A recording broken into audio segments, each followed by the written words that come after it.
throughout this entire process. I mean, he was on the campaign trail with him. They did town hall things together. They clearly have a good relationship. I would imagine that this would be a very tough decision for President Trump.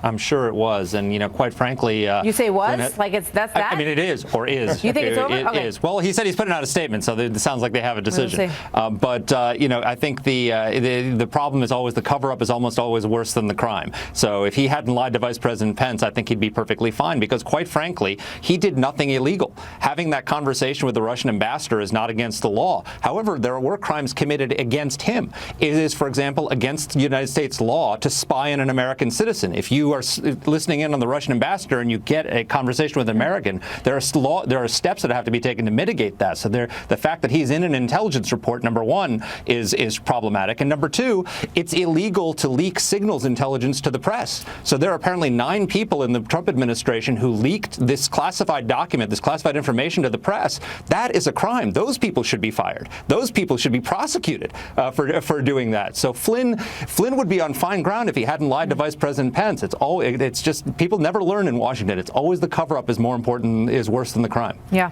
Well, maybe they're buying time on this. We've gotten a lot of mixed signals about it, and we'll see where it goes. I want to put up a statement on North Korea that came out just a little while ago from Nikki Haley, the U.S. ambassador. She said, "We call on members," and this obviously is with regard to the missile test that happened over the weekend. It was not an ICBM, but a ballistic missile launch.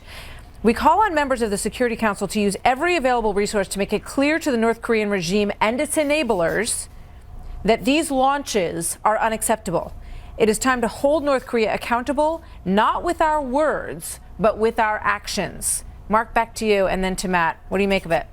I think that's a very encouraging statement because I think you do need to have actions. I mean, it's very simple what the action ought to be. We ought to put either land-based or sea-based missile defenses in Korea or in the Sea of Japan, and the next time they take they try to fire a missile, shoot it down.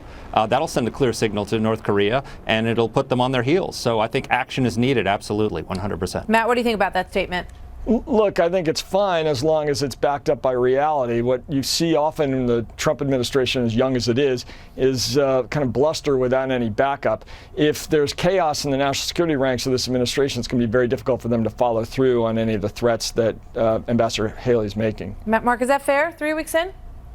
Well, so far it's been 3 weeks, and he hasn't drawn a red line that he hasn't enforced. So I guess it's kind of hard to take that criticism seriously. I think he's handled this very well. He huddled with the Prime Minister of Japan. He put out a statement saying we stand 100% with the people of Japan, and he's promised through his UN ambassador to take action to counter this. I think that's a lot better than saying to the Syrians, "We're going to bomb you if you cross this red line," and then not doing it. We got to leave it there. Thank you very much, Matt and Marc. Good to see you both.